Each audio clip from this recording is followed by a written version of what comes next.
Muy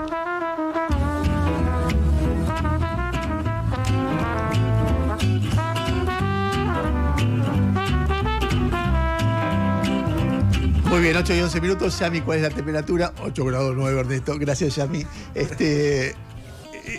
Y bueno. A ver, la agenda informativa tiene... No. ¿Crees que empecemos por la economía? No, por otro lado. No. Esto es insólito. No dijo nada. ¿Qué era esto? Con la informativa... vamos a hacer un recorrido por la política internacional que, curiosamente, simplemente como detalle, porque me sorprende, claro, no me sorprende, dadas las noticias que hay a nivel internacional, esto queda desapercibido, pero está, digamos, iba a decir al borde, al riesgo de caer el gobierno de Pedro Sánchez en España. Hay un tema, insisto, hoy le decía, hablábamos con Lu bueno, a ver qué había, qué sé yo, y le digo, ¿y de España pensaste algo? Y me dice, ¿qué pasa en España? Y después agarramos La Nación, y La Nación en la página internacional no tiene el tema España. Y sin embargo España está en un momento muy delicado porque apareció un fenómeno, un tema de corrupción escandaloso alrededor de Pedro Sánchez, del Partido Socialista, que involucra a los dos secretarios generales del Partido Socialista Español, los últimos dos, que fueron designados por Pedro Sánchez y fueron grabados pidiendo coima. Y esto es una investigación de la Guardia Nacional, pero basta entenderlo. Para entender lo que pasa, basta leer El País de Madrid, que es un medio, digamos, de los que no son beligerantes en contra de Sánchez y que tiene una posición muy dura contra Santiago Abascal, muy crítica respecto del PP, con lo cual no es que les da felicidad contarlo, pero las editoriales son lapidarias. O sea, Sánchez no está dando suficientes explicaciones, es una vergüenza lo que pasa, etcétera, etcétera, etcétera. Con cualquiera que vos hablás de España, te dicen, bueno, está crujiendo la alianza, débil alianza que lo sostiene en el Parlamento, con lo cual, bueno, va a haber mucha presión para que Sánchez renuncie y llame elecciones ya. Y en estas condiciones, muy probablemente, la derecha, la centroderecha, el PP o la ultraderecha termine tomando el poder, o no, veremos si resiste, porque Sánchez es un resiliente, de verdad es un hombre muy pícaro, pero de cualquier manera, me parece que para el debate argentino, lo que está pasando en España es muy importante, porque ustedes saben que Milei tiene un enfrentamiento muy fuerte con Sánchez. Y este tipo de situaciones a Milei lo van a fortalecer en la discusión en Europa. Mirá lo que estamos hablando, Milei en la discusión en Europa, y a Milei, bueno, en su lucha ideológica, etcétera. Son todas cosas coyunturales, pero una caída en medio de un escándalo de corrupción de Sánchez va a tener un efecto por fuera de España, no solamente en España, y también en la Argentina. Esto, si vos ponés el foco, como cuando dice Jairo, vamos a sacar el dron y vemos qué pasa en el mundo. Vas a Estados Unidos y Estados Unidos está conmocionado, no solamente por las protestas en defensa de los inmigrantes en Los Ángeles y el despliegue de marines por parte de Donald Trump, sino porque acaban de asesinar en Estados Unidos a una representante demócrata y a su marido, o a un representante y a su mujer, y es un asesinato que conmueve completamente a Estados Unidos, porque en un clima de tanta tensión política como el que está viviendo, aparece en el medio. Y por supuesto, el tema más importante a nivel internacional no es España, no es Estados Unidos, es la escalada entre Israel e Irán, que primero tiene unos efectos tremendos en la región, porque todo el mundo está con miedo, nadie sabe hasta dónde llega. Israel inició el viernes pasado un ataque con 200 aviones bombardeando Irán, en el cual tuvo éxito reconocido por las dos partes en asesinar a personas claves del régimen iraní y personas claves en el desarrollo nuclear iraní, pero al mismo tiempo, durante el fin de semana, los intercambios de misiles hacia Israel y de aviones y bombardeo sobre Irán son realmente impresionantes. Y lo que ha generado algunas decenas de heridos y media docena de muertos en Israel. O sea, hay misiles que están impactando dentro de Israel, que logran perforar la cortina, la cúpula de acero esa que defiende el espacio aéreo israelí. Y por supuesto que en Teherán las víctimas son muchísimo mayores. Hay cientos de víctimas, algunos calculan ya 400 víctimas civiles en Irán, un país realmente, dos países muy sufridos, pero Irán es un lugar donde desde hace décadas hay revoluciones, guerras, represión, más guerras, más revoluciones, etcétera, y nada, es una sociedad muy acostumbrada a una situación muy límite, como toda la región, pero hay algunos lugares que son especialmente calientes en Medio Oriente. En cualquier caso, ahí está, fue muy buena, muy interesante la cobertura que hizo Jairo hace un rato, a las 6 de la mañana, laburando, este hijo de puta, no puedo creer, la máquina de laburar, sacando a un argentino que vive en Teherán. No, lo vive, lo agarró el lo quilombo. agarró el quilombo, sí. Y que el tipo decía, no le recomiendo, me impresionó cuando dijo, no les recomiendo vivir acá, venir como turistas porque son edificios derruidos. A ver, me quedé pensando en esa situación, porque cuando habló de edificios derruidos, yo pensé, ¿qué lugar conozco así? La Habana. Y entonces pensé el costo que tiene para las sociedades que los países entren en situaciones de mucha beligerancia con el resto del mundo. Es decir, vos decís, bueno, mi estrategia para luchar por mis ideas es confrontar contra los poderes internacionales. No entro a juzgar si está bien o está mal. Digo, el efecto que tiene eso son guerras muy prolongadas, guerras de desgaste muy prolongadas, donde lo que ocurre, aún si te va bien y conservas el poder, es un deterioro permanente de las condiciones de vida de la población que vos gobernás en función de, si querés, valores, ideales, o si querés tu lucha por el poder, ponerle la palabra que quiere, cada cual con su opinión respecto del tema. Si tenemos tiempo, les voy a recomendar para entender, a ver, cómo yo miro cuando veo guerras en otros lados, en Ucrania o en Rusia, me pongo a leer cómo es la vida en los lugares, me da como una excusa para meterme a espiar lugares que no conozco. Entonces, por supuesto que uno tiene su corazoncito acá, su corazoncito allá, y veo que hay grupos intensos ahí, estalla la guerra entre Rusia y Ucrania, y cómo no va a haber grupos intensos si hay gente que muere de un lado o del otro.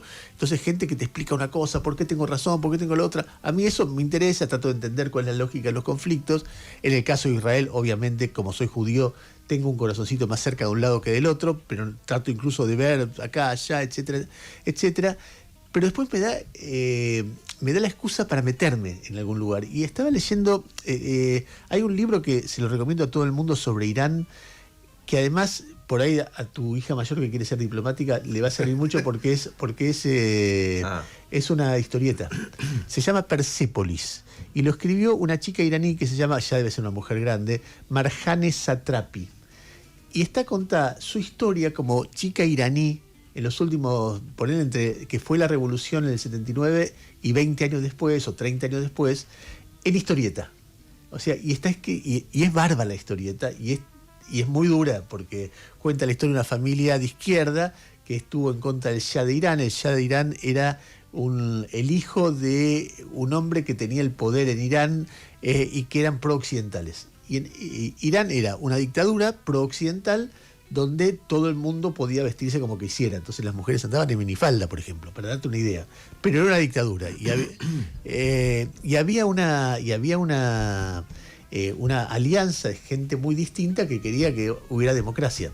En esa alianza había demócratas, había comunistas y había fundamentalistas musulmanes. Cuando cae el Shah, los que toman el poder son los fundamentalistas musulmanes y empiezan a perseguir a los demócratas y a los comunistas. Esta chica venía de una familia de izquierda, no sé si comunista, y entonces empieza a ver que después de la esperanza les empiezan a pegar a las mujeres que no usan velo. Y empieza a ver que su tío comunista, que había estado preso con ella, está preso con... Y en un momento, como ella no se la bancaba, la mandan a Europa a estudiar. Y en Europa la tratan como una desclasada. Esa piba termina siendo homeless, porque en Irán en el Irán anterior no tenía lugar, en Irán nuevo no tenía lugar, en Europa no tenía lugar. Y termina siendo muy rica porque termina escribiendo esta historieta, que es una historieta muy famosa.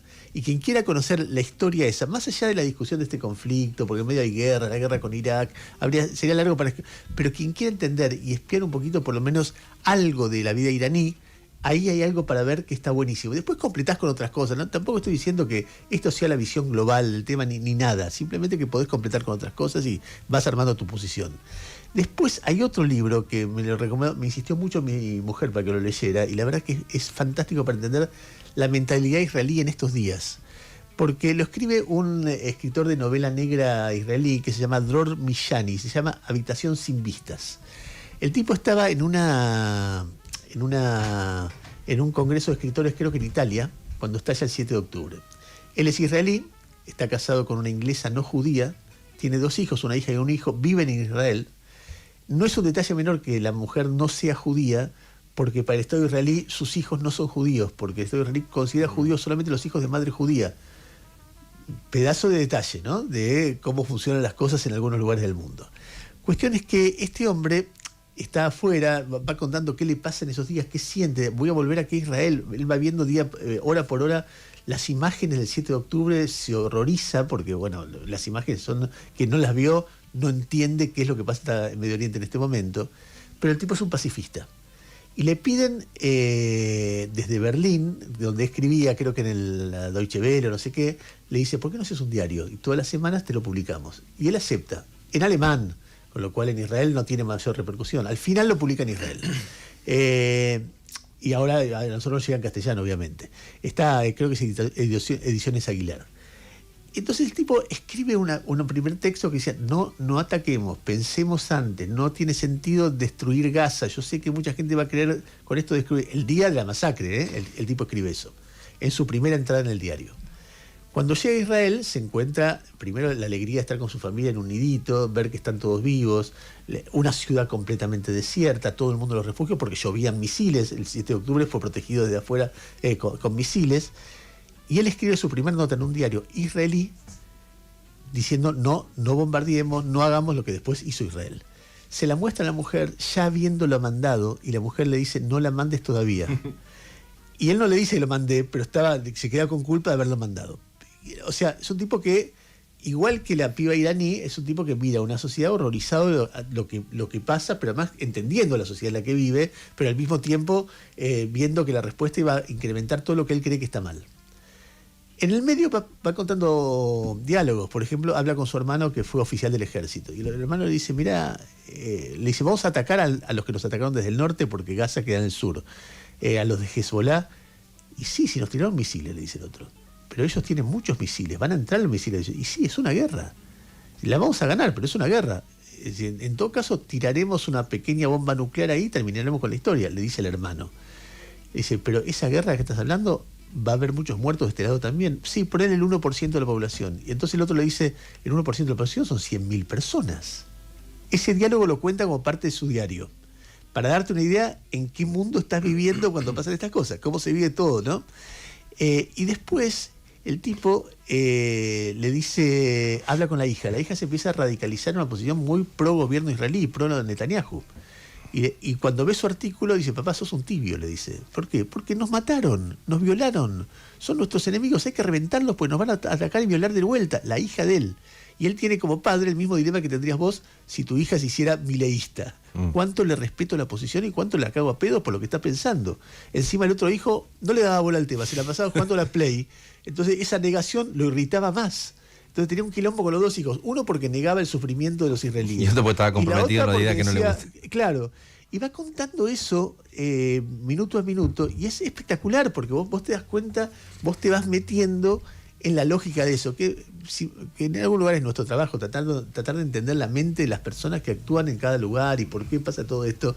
Nada, simplemente contar que si vos tenés ganas de tener algo de valor agregado, más allá de la noticia de cada día, que hay 2 textos que yo no conozco, no soy un especialista del tema, tengo una mirada, creo que sé más que mucha gente sobre el tema del Medio Oriente porque lo estudié desde chiquito, pero ni en pedo me voy a poner a ver tal detalle, la discusión sobre quién tiene la culpa de lo que pasa a esta altura es una discusión eterna, que cada cual tendrá su opinión, pero yo siento que siempre me falta información respecto de esto. Por ejemplo, es distinto ver el ataque de Israel a Irán como un ataque para frenar un ataque nuclear, que verlo como un ataque para frenar una negociación que desactivaba un ataque nuclear. Y yo qué sé, todos los personajes acá son personajes de alta sofisticación y yo no tengo idea de por qué atacó Israel o cuánto se conjugaron las dos cosas. Si era para boicotear el acuerdo entre Irán y Estados Unidos o era para... Hay gente, me doy cuenta, que tiene posición desde acá muy firme. Eso estará preparada, por supuesto. Yo no, realmente no lo sé. En cualquier caso, nada, es una situación recontra límite y esperemos que nos cale a nivel regional, esperemos que Rusia, China, el resto de los países árabes no se metan, o Estados Unidos, porque va a haber mucha más sufrimiento, mucho más muerte, mucho más gasto al pedo en cosas que no se deberían gastar, etcétera. No sé si con esto, si querés agregar algo de esto, Jairo. No, como consecuencia directa del conflicto empecé a pagar la suscripción de Aretz, o sea que hay un efecto concreto en la economía de mi casa del conflicto de Medio Oriente, pero claro, me enganché todo el fin de semana viendo la cobertura de Aretz y la cobertura de Tehran Times, que por ahora es gratis, y me llamaban la atención muchas cosas. Por ejemplo, que el ataque de Israel sobre Irán coincidía con un día donde en Tel Aviv se estaba dando la marcha de los carteles con las caras de los chicos muertos en Gaza. O sea, tenías israelíes diciendo, che, esto estamos haciendo en Gaza. Y en ese momento empieza el ataque sobre Irán y de golpe las notas empiezan a decir, no de esa misma gente, pero que sí, el ataque a Irán tenía mucho respaldo en la población.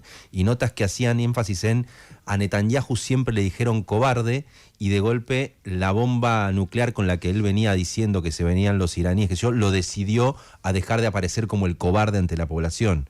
No sé, me atraparon un montón de lecturas también sobre la montaña que uno ve como una película donde se supone metida dentro de la tierra está el armamento nuclear. Cosa que uno desconoce y lo va siguiendo como una película. Y después me puse a ver, distancia Teherán-Tel Aviv, 1900 kilómetros.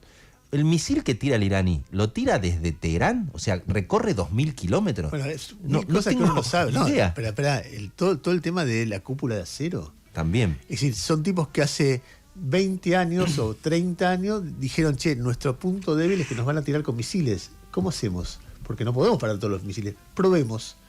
Y empezó a desarrollar con la tecnología que tiene una cúpula. Eso también es una cosa que te impacta en términos de pensamiento estratégico. Alguna gente decía, yo leía, pero insisto, yo no voy a hablar de lo que no sé, pero cuando te explican el operativo de inteligencia que dio base al ataque israelí el otro día, que es un operativo de inteligencia de 20 años, de gente infiltrada, corriendo riesgos durante años y años, como la historia de los topos, pero con más riesgo. Imagínate que Irán te descubre como gente israelí.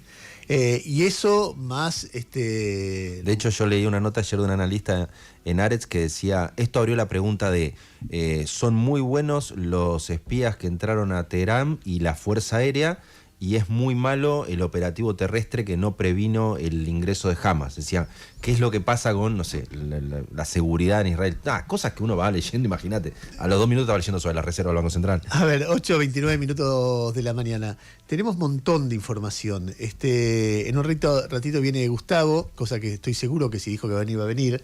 Lo estás diciendo al aire como para que ocurra. No, sé que va a venir. En un ratito viene Tamara, no estoy tan seguro, eso quería decir. Quería llegar a... No estoy tan seguro. Tenemos notas sobre España, sobre Medio Oriente, A ver, en la agenda informativa aparece Milei. En un ratito vamos a analizar con Jairo las declaraciones de Milei y las declaraciones de... Te juro que no hay para llenar, pero me interesa muchísimo las declaraciones de Constantini. En esas dos declaraciones, en esos dos personajes, tenés un poco el debate económico. Y también el tono. Vos lo ves a Milei insultar... ¿Por qué insultás tanto, macho? Si estás vendiendo una idea, va a ser mucho más creíble si la defendés sin insultar.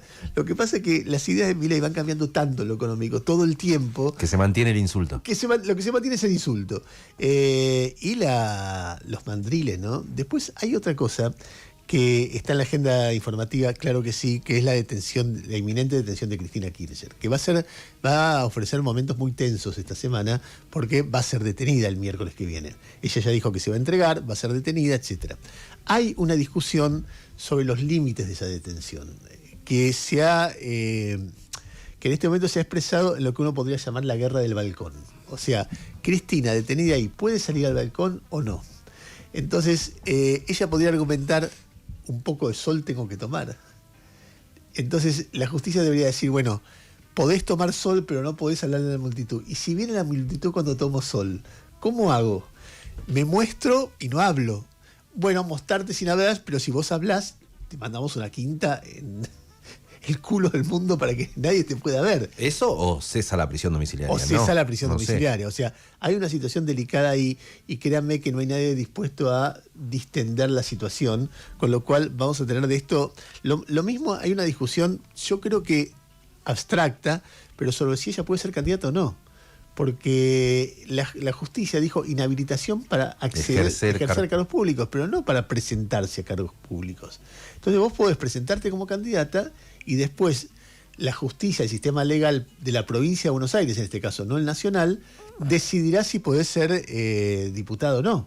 Pero tal vez puedas presentarse. Es una batalla legal que viene. Después hay una discusión dentro del kirchnerismo que a mí me parece esto como estrategia política. Porque a mí yo pensaba, hay dos momentos en los cuales hay algo que afecta, que pone a Cristina claramente en una situación de víctima. Los dos momentos tienen resultados completamente contrapuestos. Uno es cuando muere Néstor Kirchner, que venía de una derrota política muy fuerte, dos derrotas políticas muy fuertes, Cristina. Una en la pelea contra el campo y otra en las elecciones de 2009. En el 2010, con el bicentenario y la nafta que le daban de consumo, empieza a crecer la imagen de Cristina. Pero en octubre del 2010, cuando lo matan a Néstor, si la imagen de Cristina estaba en 25 puntos, se va a 60 puntos positivos. Entonces hay un momento en que Cristina queda como víctima que proyecta un nivel de empatía y de poder electoral que termina del 54 a 17 del 2011. A punto tal eso fue tan fuerte que ella, su rol de viuda lo explota sutilmente o no tanto durante toda la campaña vestida de negro. Ella se saca el luto cuando termina la elección. Después hay otro episodio que es el atentado. El atentado que fue tremendo, como a cualquier persona normal la conmocionó. ¿Y qué pasó con las encuestas cuando fue el atentado? Y no pasó nada. Se mantuvo. ¿Vos estás mirando la curva que es de encuesta también? Sí, sí. ¿Qué dice? No, porque estaba pensando a propósito de lo que vos decías. Me la pasó ayer Gisela Vilker, no sé si la viste.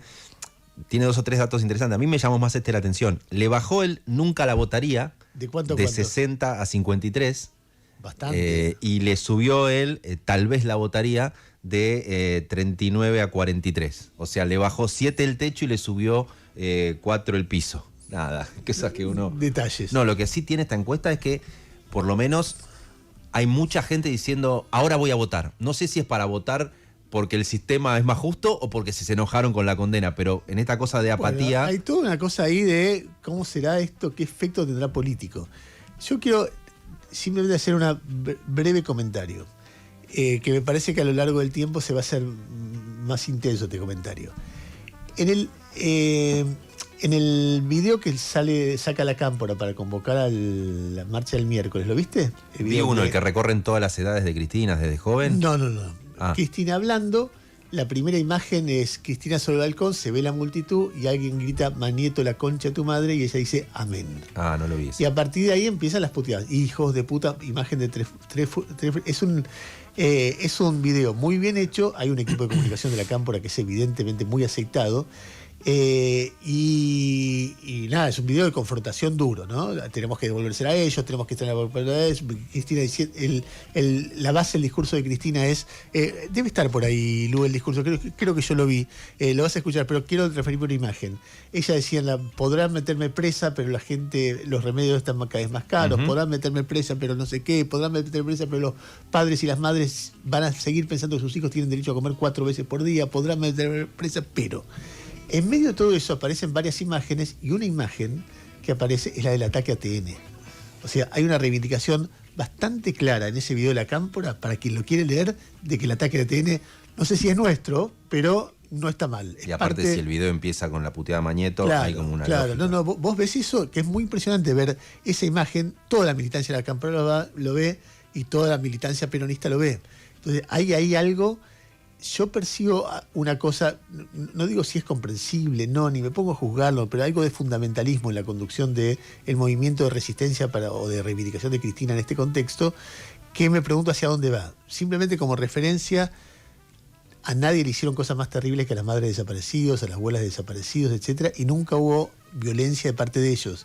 ¿Por qué? Y finalmente lograron conseguir cosas que jamás imaginaron que iba a acontecer. Hay ahí una historia que me parece que conviene entenderla y verla, porque, qué sé yo, porque la locura solo genera locura. Igual lo digo sin ningún tipo de esperanza de nada, porque la locura está muy instalada. Entonces vos donde lo ves, cuando mirás a cada sector, ves una escalada de locura y cada cual te lo justifica de alguna manera. Y entonces, bueno, qué sé yo, uno lo que dice es mostrar, en todo caso advertir un poquito sobre eso que ve, etcétera, etcétera. De hecho, si querés hacer un resumen en la encuesta que me pasó Sheila Bilger, ella me decía, mi resumen es: suben Cristina y suben Milei en este contexto. O sea que si cualquiera lo está convencido de que o insultar o radicalizar la condena, o sea, es... Y son los dos personajes centrales de la política argentina. Hoy, ¿cómo queda Kicillof? En el único lugar de esperar a ver qué pasa, no distanciarse mucho de Cristina, no exponerse mucho porque se va a exponer a gestos de desprecio, pero aquel que le estaba disputando algo a Cristina, ¿quién arma las listas? Es decir, es muy evidente que dentro del peronismo el poder, si había una esperanza o una ilusión de algunos sectores de que hubiera una renovación, la decisión de la Corte cierra esa posibilidad por un tiempo, qué sé yo. Veremos qué es lo que pasa. Y después es muy interesante el tema Mandriles. El tema Mandriles que se superpone con lo que decía de Milei y Constantini. La cantidad, porque ¿a qué define Mandriles Milei? A todos los tipos de su palo que le vienen cuestionando el plan económico. Yo podría demostrar, si tuviera más tiempo, que los Mandriles le vienen ganando la batalla teórica a Milei 20-0. O sea, no hay manera. Los Mandriles decían, se te va a complicar con el esquema anterior. El 14 de abril lo salvó un crédito del fondo. Si no, se le complicaba. Él decía, no, Mandriles no saben nada, Mandriles, etc. Los Mandriles dijeron, desde el 14 de abril no estás comprando reservas. Ellos decían, no estamos acá para comprar reservas, están comprando reservas.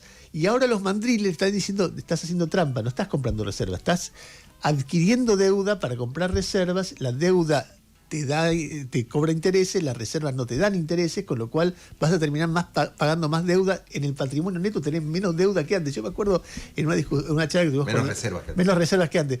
Cuando una vez que hablé con la CUNSA sobre la deuda del fondo, él me decía, tenés que ver el patrimonio neto. Si esa deuda sirve para pagar otra deuda, el patrimonio neto da cero. Bueno, esta nueva deuda no sirve para pagar vieja deuda, es para obtener reservas a cambio de una deuda que te genera intereses, o sea que va a crecer más que las reservas. En algún momento te va a generar un problema. Bueno, los Mandriles le están diciendo, está tomando mucha deuda. Y él dice, estoy roleando la deuda, y es fácilmente demostrable que no es así. Pero la capacidad reproductiva de los Mandriles es algo que los biólogos deberían estudiar, y su resiliencia a los insultos de Milei, porque los tipos dicen, echame a mi hija, puteame en arameo, insultame todo lo que quiera, yo te sigo diciendo que está mal lo que estás haciendo. En cualquier caso, ahí estamos con la agenda informativa que recorre Israel, recorre Estados Unidos, recorre España, recorre el balcón de Cristina ahí en San Telmo o en Barracas. Hay una discusión ahí, ¿eh? Es Montserrat, eso no es ni San Telmo, ni Barracas, ni Constitución. Es más Constitución o Montserrat. ¿Cuál es San José? Y es una paralela a Rincón, ponele, por ahí. ¿Qué altura? ¿2000? ¿De Independencia, ponele? Sí. Puede ser, sí. Puede ser. No, entonces no es Montserrat. No es Montserrat. No es Barraca ni San Telmo, más arriba. Montserrat. Bueno, estamos en el balcón de Cristina en Montserrat, estamos Milei en España, estamos hablando de la mierda del periodista, de la basura mediática, de los simios y de la libertad de expresión, que es un tema que le importa la repercusión internacional. Después vamos a hacer una referencia a eso, entre muchas otras cosas. 8:39 minutos de la mañana, bienvenidos, bienvenidas. Esto se llama ¿Y ahora quién podrá ayudarnos? La temperatura, diría Yami en este momento, es de 9,2, Ernesto. Y ponemos una canción, dale.